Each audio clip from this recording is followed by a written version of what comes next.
New Zealand star cricketer మాజీ captain Kane Williamson గురించి తెలియని క్రికెట్ అభిమాని ఉండడు.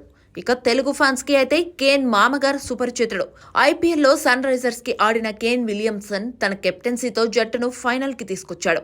ఇలా ఇండియన్ క్రికెట్ అభిమానుల్లో కూడా తనదైన ముద్ర వేశాడు. ఓటమి వచ్చినా విజయం వచ్చినా చిన్న చిరునవ్వుతో వాటిని స్వీకరిస్తాడు. దీంతో ప్రపంచవ్యాప్తంగా అభిమానులను సంపాదించుకున్నాడు. ఈ నేపథ్యంలో కేన్ విలియమ్సన్ కీలక నిర్ణయం తీసుకున్నాడు.